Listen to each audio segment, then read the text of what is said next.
Masechet Souka Daf Yud-Dalet.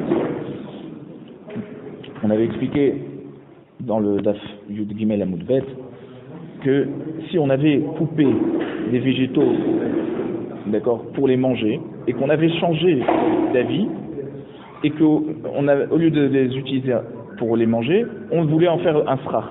On avait dit que Chachamim avait dit que puisqu'on a changé de marshava, ça suffisait, et donc du moment où ils sont plus désignés pour être mangés, ils ont plus le din de Yadot, qu'on avait expliqué que Yadot, c'est un din qui est réservé à quelque chose qu'on a pensé à manger. Et donc lui, il transmet la touma, c'est comme un fil conducteur. Alors on avait dit, mi batla les marshava be'achi, est-ce que ça suffit rien qu'avec la pensée d'annuler ve'atnan kol hakelim yordim lide tum'a be'marshava ve'en olim itumatan et la bichinouï ma'aseh. On avait dit tous les kelim, ils commencent à devenir tamés rien qu'avec la pensée. Par exemple, on avait dit une table en cuir, ça veut dire une table recouverte d'une peau, et on l'avait désigné cette peau pour être une nappe, et ensuite il a changé d'avis, il a dit qu'il va en faire des chaussures, donc il a commencé à découper. On avait dit c'est seulement lorsqu'il coupe que là il fait un ma'aseh. Ve'en olimitu matin et la béchinouï ma'aseh.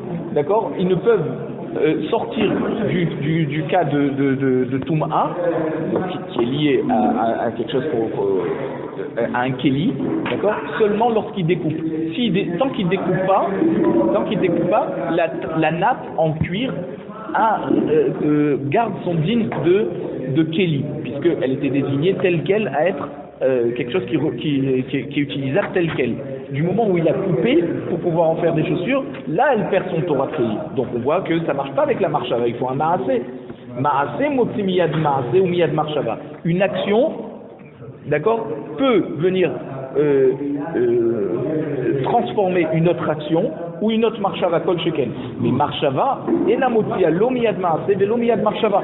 Si on a juste une marshava, d'utiliser quelque chose comme en tant que kéli, d'accord, et on veut changer d'avis, on veut en faire des chaussures, tant qu'on n'a pas découpé, d'accord, et qu'on est resté dans la marshava, on n'a pas enlevé la Torah de kéli de cette nappe en cuir, et donc elle est mekabel touma.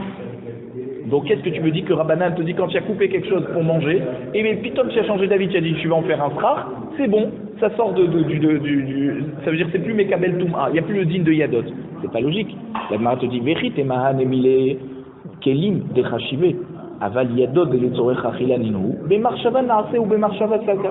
Si tu veux me dire que peut-être d'après Chachamim, d'accord, quand c'est qu'on a dit qu'une marshava c'est pas suffisant pour faire sortir le kohar de Kabbalat Tum'a, c'est seulement dans des kelim qui sont chashuvim. Et donc quand un keli qui est chashuv, il faut un ma'aseh. Mais Yadot, lorsque tu as découpé quelque chose, lorsque tu as cueilli de l'arbre, d'accord, ou des végétaux pour les manger, et tu as changé d'avis, ces feuilles maintenant tu veux les utiliser, c'est ça, tu veux les utiliser en tant que srar, alors peut-être que c'est pas comme un kéli qui est plus rachou, c'est simplement quelque chose qui se mange. Alors ça va, tu as décidé de plus manger, tu veux juste en faire du srar, peut-être là Chachamim te diront que la marshava ça suffit, des marshava naaseh ou des marshava salka, c'est-à-dire avec la marshava il a un din de Yadot, et aussi avec la marshava il perd son din de Yadot. Alors on te dit non, tu peux pas me dire ça. Ve'atnan, parce qu'on a une Mishnah dans Masechet Uktzin, Kol Yedot ha'ochalin, donc c'est la dernière Masechet du chasse. Kol Yedot ha'ochalin, et là-bas dans cette Masechet Uktzin, on parle du hoket. Le hoket, vous savez, c'est cette tige qui est rattachée au fruit, d'accord. Donc il y a par exemple la pomme, la petite tige. D'accord, on discute de toutes ces petites choses qui sont Mekabel Touma ou pas. Et là, on a dit Kol Yedota Ochalim. Donc, dans le Perek Aleph Mishnahé, on a dit Kol Yedota Ochalim, chez Besasan Bagoren Tehorot. Rabbi aussi Mitame. On a dit chaque Yadot à Ochalim, ça veut dire le manche de ce qui se mange, par exemple la paille par rapport au grain de blé, d'accord, c'est comme si qu'on attrape le grain de blé en attrapant la paille, donc c'est comme si que c'est une poignée. Chez Bessasan Bagoren, Alors, il les a mis dans le boren, donc dans l'entrepôt, tehorot. Elles ont plus le din de Toum'a. Pourquoi? Parce que la Bessissa, on va expliquer ce que c'est la Bessissa, elle a annulé de Torah Yadot. Ça veut dire, elle n'a plus le din de Yadot, et donc c'est plus réservé à l'alimentation, et donc ça perd le din de Toum'a. Bish la malemande amar Bessasan Hetir Igoudan Shapir. Alors, on dit la différence qu'il y a entre des kelim et des yadot, kelim, donc qui se mangent pas, yadot qui se mangent, d'accord? C'est quoi la différence? C'est Bessasan, c'est au niveau de Bessasan. C'est quoi Bessasan? Il y avait un fil qui attachait les gerbes de blé, d'accord? Pourquoi on avait attaché? Pour que quand on va les écraser, on va marcher dessus pour séparer la psolète du grain, d'accord? Ça va être plus facile. On les avait attachés ensemble pour pouvoir les écraser plus facilement. Maintenant, il a défait le nœud. Quand il a défait le nœud, il a montré qu'il n'a plus envie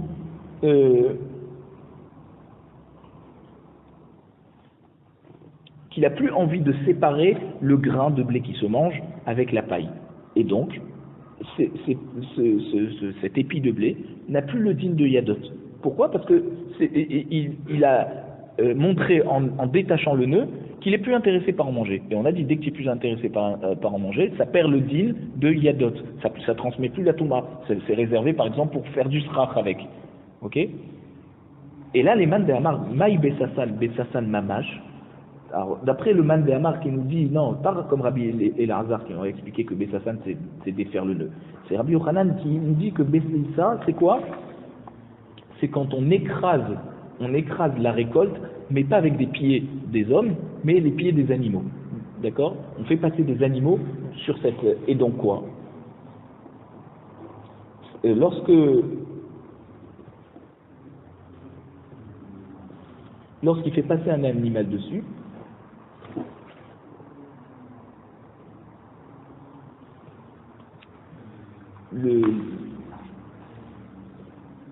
on peut plus rattacher ces shibolim ensemble. Et donc si on peut plus les rattacher, forcément on peut plus les écraser de manière à séparer le grain. D'accord, on fait passer. Donc en fait on a abîmé. Quand on a abîmé cette récolte en faisant passer des animaux dessus, aussi ça lui enlève. Mais c'est pas qu'on a défait le nœud. Et donc d'après Rabbi Yochanan, il faut mamash écraser le grain pour lui enlever son din de Yadot. Ça ne suffit pas en enlevant le nœud, comme Rabbi Elazar. Donc d'après lui, Maïka Lemema, comment tu peux me dire que lorsqu'il a réservé, que Chachamim te dise, du moment où il a changé d'avis, il avait voulu manger ces grains, puis comme il n'a plus envie de manger, il a envie d'en faire srach, ça marche. On voit que non, il faut pouvoir empêcher à ce qu'on puisse les écraser pour leur enlever le din de Yadot. Donc c'est un gros maasé, un maasé important qu'il faut faire. Achanami, chez Bessassan Mamaj, l'Agmara nous dit non. Et du moment où il les a écrasés avec les pieds des animaux, alors même Chachamim te diront c'est plus mangeable. Personne ne va manger quelque chose comme ça. Et donc c'est réservé au srach, puisque tu ne peux plus en manger. Et donc forcément il n'y a plus le din de Yadot. Même quand il avait coupé le fridouche, c'est que même quand il avait coupé ces gerbes de blé, c'était pour en faire quelque chose qui se mange, d'accord? Il voulait continuer le processus pour pouvoir arriver à avoir de la farine un jour. Et ben du moment où il a fait passer les animaux dessus, il a enlevé, c'est plus mangeable. Du moment où c'est plus mangeable, alors c'est fini. Alors la tu vois qu'il y a un massé. Alors la te dit Iari, Maïta Amayuda Acherim. Alors, il ne faut pas oublier qu'il y a une marloquette toujours entre Acherim, qu'on a dit que c'est Rabbi Meir, et Chachamim. Donc, si tu me dis que d'après Chachamim, c'est déjà plus utilisable pour manger, donc forcément il n'y a plus la Touma, alors Rabbi Meir qui est Cholek sur Chachamim, apparemment il se dit, même si tu as fait passer les animaux dessus, il y a encore le din de Yadot. Ah, on te dit, mais toi, Rabbi Meir, tu ne peux pas me dire qu'une action aussi importante que de faire passer un animal sur les gerbes de blé, ça maintient le din de Yadot. Alors qu'est-ce qu'il faut faire pour enlever le din de Yadot d'après toi? Si déjà une grosse action comme ça maintient le din de Yadot. Alors la Mara répond des amours qui Rabbi aussi. Parce que Acherim, qui est donc Rabbi Meir, il pense comme Rabbi aussi. Ditnan, mais Rabbi aussi métamé. On avait dit au début quand on a cité cette Mishnah de Uktin, on a dit Kol yadota ochalim shel sasan begoren tehorot, mais Rabbi aussi métamé. Pourquoi Rabbi aussi il est métamé? Après qu'on a fait la bessissa, on avait dit c'est où défaire le nœud ou faire passer un animal dessus.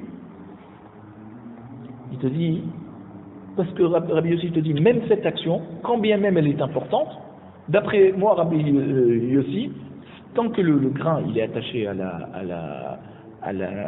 l'épi, ça veut dire que c'est encore mangeable. Si c'est encore mangeable, c'est pas sorti du din de Yadot. Aïe, maï. Comment elle repousse cette relation entre Rabbi Yossi et le terme de Rabbi Meir? Je te dis, biche la ma'atam. D'accord? Dans la Mishnah de Uktin où Rabbi Yossi a parlé, se dit qu'après la Bissa, d'accord, la récolte elle se trouve où il a défait le nœud, où il a fait passer l'animal. On a dit la récolte se trouve dans le goren. Le goren c'est donc l'entrepôt où on entrepose là-bas. La tvoua, tant que c'est entreposé là-bas, ça veut dire qu'il y a un espoir d'en manger. Sinon tu le laisses dans les champs. Tant que c'est entreposé là-bas, c'est que tu es encore intéressé à manger. Donc je comprends pourquoi là-bas Rabbi aussi te dit c'est pas sorti de Torah Tiadot, c'est encore Raoul il a Achila. Donc même Rabbi Meir, donc c'est différent du cas de Rabbi aussi. Même Rabbi Meir là-bas il te dira oui c'est vrai Rabbi aussi il a raison. Ta amadé Rabbi aussi Chazia, l'egde Rabbi Shimon ben Lakish, dama Rabbi Shimon ben Lakish il vereuyot le ofran be'aeter. Je dis, puisque même après qu'on a fait passer l'animal pour écraser, d'accord, ces épis, d'accord, ces épis de blé, on peut les rendre à éther. C'est quoi à éther?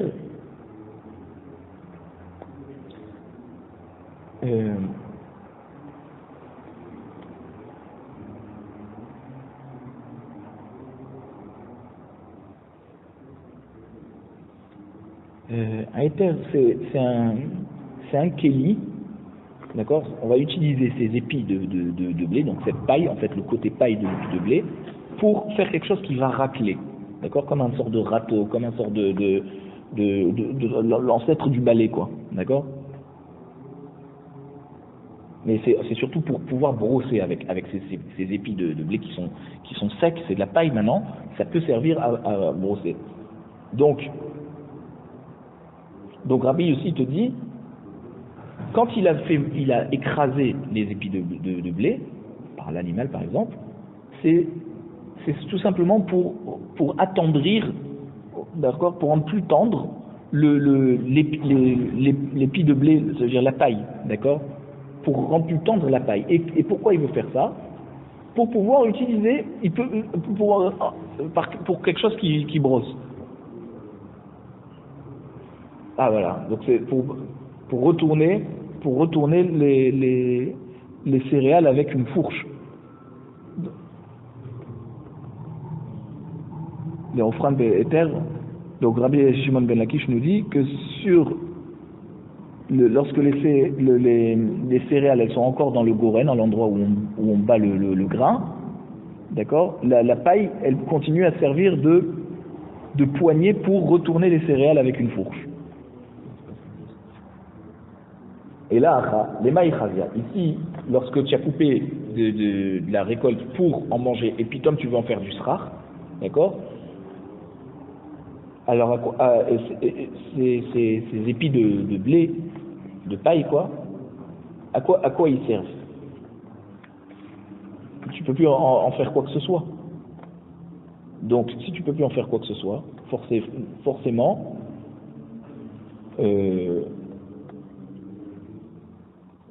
pourquoi on maintient le din de Yadot? La Gemara te dit, Chazia lechi satar le minkat lehu begilayhu. La paille, elle peut toujours être utilisée en tant que Yadot lorsqu'il va détruire la souka.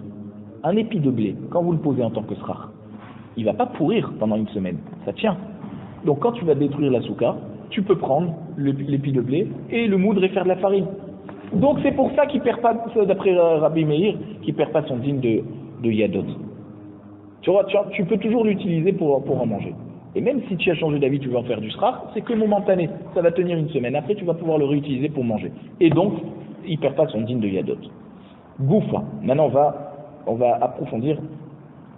On va reprendre cette Mishnah, d'accord, qui nous dit Kol yedota ochalim chez Besasan bakoren teorot verbi yossi mitame. Donc cette Mishnah de Uktzin, d'accord, qui nous dit tous les yadota ochalim, donc ça veut dire dans l'épi de blé par exemple, c'est le côté paille, d'accord.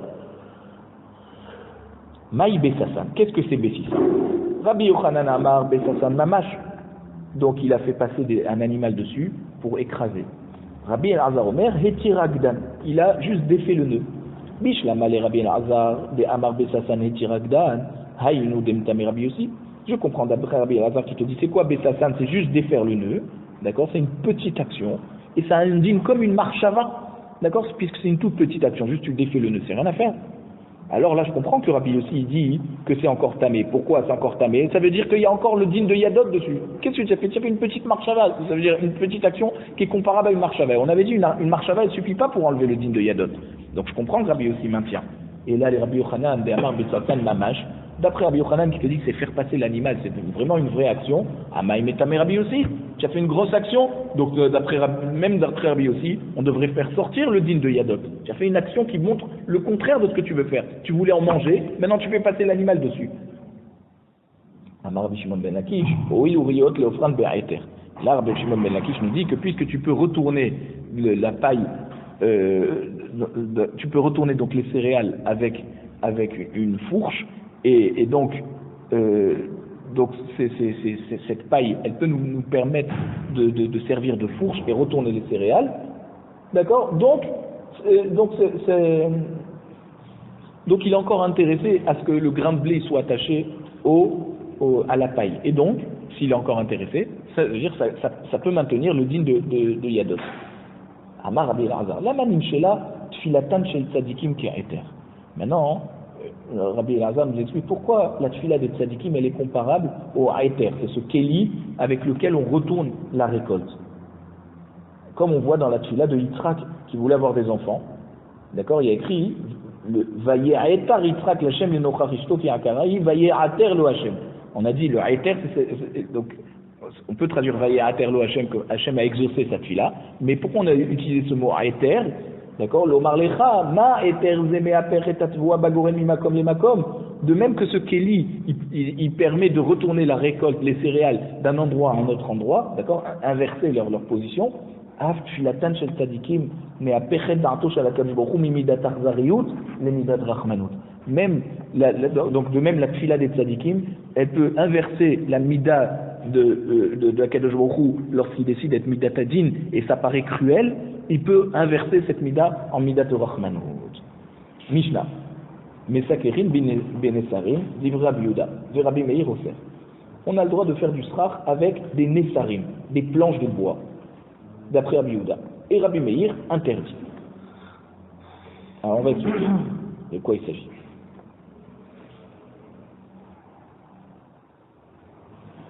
Natan aleha neser sheuracha varba'at fachim. Il a mis sur la souka une planche qui est large de 4 fachim. Et quoi? Elle est large de 4 fachim.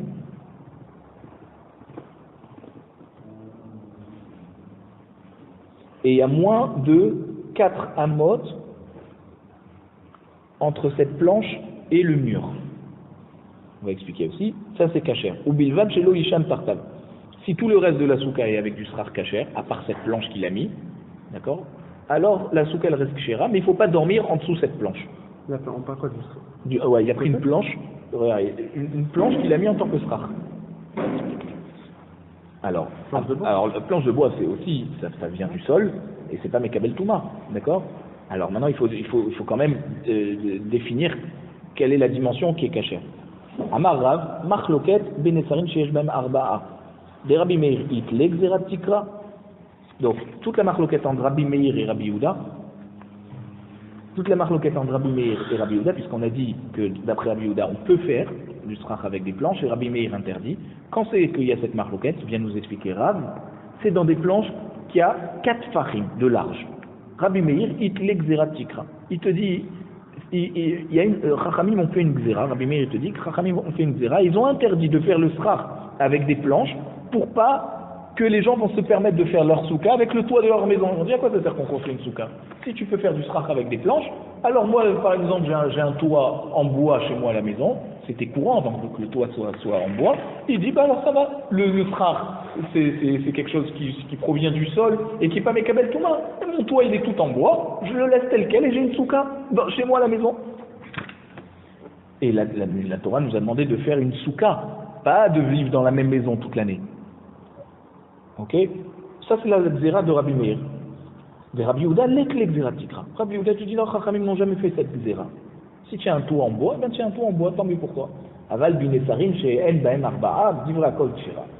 Mais celui qui fait le srar avec des planches qui font moins que 4 fachim, donc il y a un espace, d'accord, entre une planche et une autre, d'accord, et les planches font moins de 4 fachim de large, d'accord, et donc la majorité des maisons ne sont pas faites comme ça, parce que sinon il pleut chez toi à la maison, quoi. Tu imagines si tu as tous les 4 tfachim un trou, c'est plus un toit que tu as. Donc là c'est sûr qu'il n'y a pas de marloquette, tout le monde est d'accord que c'est caché. Divra kol kshira. Ou Shmuel Amar, Beshe'en baen arba'a marloquette. Shmuel nous dit non, c'est quand il y a moins que 4 tfachim qu'il y a marloquette. Pas comme Rav qui dit quand il y a moins que 4 tfachim, tout le monde est d'accord que c'est caché parce qu'on ne peut pas faire un toit comme ça. Avaliesh ben arba'a, divra kol soula. S'il y a 4 fachim, tout le monde est d'accord que c'est pas soul. Quand il y a moins de 4 fachim, c'est là où il y a la marloquette entre Rabbi Meir qui interdit, Rabbi Yehuda qui permet.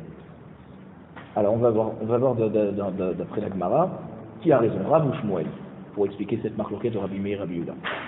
La Gemara nous demande, elle nous dit En ben arba'a va filou pachot mishlosha hakanim be'almaninu. Si tu me dis que tu as mis une planche qui fait moins de 4 tfachim et qui fait même moins que 3 tfachim, quand c'est moins que 3 tfachim, ça indigne de roseau. D'accord? Donc une planche qui fait moins que 3 tfachim, eh ben c'est considéré comme un roseau. Et un roseau, c'est vadaï que c'est cachère de faire le srach avec. La Gemara te répond, Amar Rabbi Papa, Achika Amar, Yesh bahen arba'a, livré à kol, psoula. D'accord? S'il y a 4 fachim, tout le monde est d'accord que c'est pas soul. Pourquoi? Parce que s'il y a 4 fachim et qu'on te dit que c'est cachère, alors tu vas te permettre de large, tu vas te permettre chez toi à la maison d'utiliser ton toit en tant que srach. Maintenant, pachot mishlosha, divra kol kshira. Donc plus de 4, tout le monde est d'accord que c'est pas soul. Moins de 3, tout le monde est d'accord que c'est cachère parce que forcément, une planche qui fait moins de 3 fachim de large, elle indigne de roseau. Maintenant, qui pliguait, leur marloquette, mishlosha adarba'a. Si la planche fait entre 3 tfachim et 4 tfachim. Mar Savar, le premier c'est Rabbi Yehuda, qui est Van Belitni ou Shiromakom, d'accord?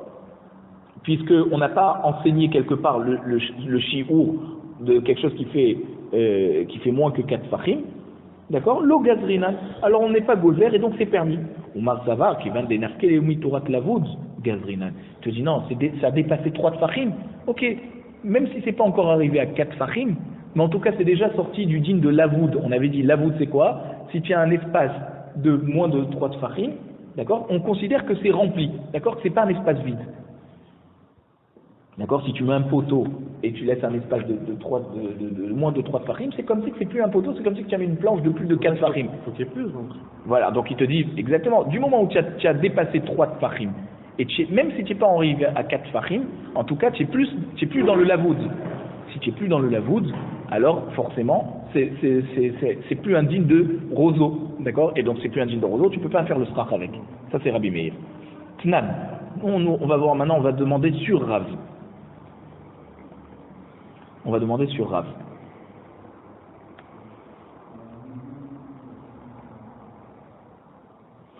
Notre Mishnah, il y a notre Mishnah qui nous dit Natan alea neser sheuracha barba tfachim kshera.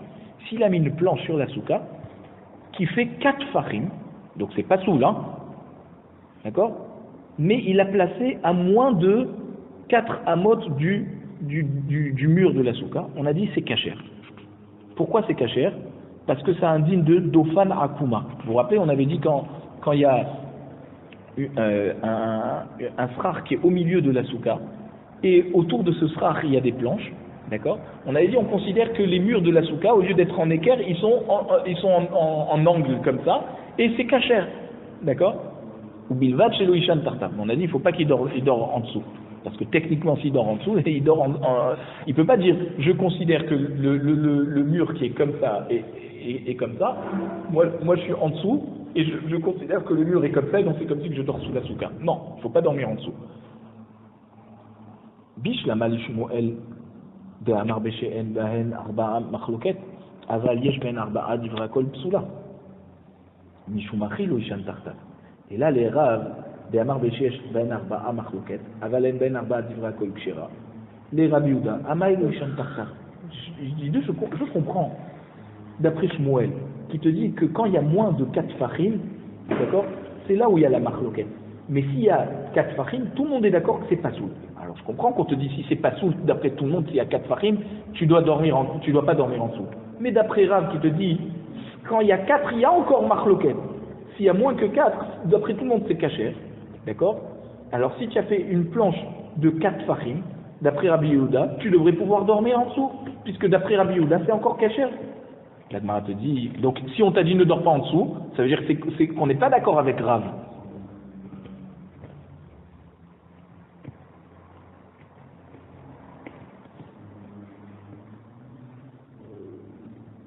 La Gemara te dit, mi savar divrei akoli. Et alors si tu crois que quand cette Mishnah te dit de ne pas dormir sous cette planche, tout le monde est d'accord avec ça? Sefa atane Rabbi Meir. La sefa de cette Mishnah, elle vient, d'accord, pour appuyer l'avis de Rabbi Meir, que Rabbi Meir pense qu'une planche qui fait 4 farim, c'est pas soul, et donc ça sourd de dormir dessus. Mais Rabbi Yehuda n'est pas forcément d'accord avec Rabbi Meir. Il a le droit d'être olek et dire que c'est encore kasher, et d'après lui c'est encore kasher et tu peux dormir en dessous. Parce que la Mishnah te dit tu dors pas en dessous, ça veut dire que c'est Halacha les Moshe Misinaï. Non, c'est simplement une Mishnah qui va d'après l'avis de Rabbi Meir. Mais Rabbi Yehuda a droit d'être olek dessus. Tashma.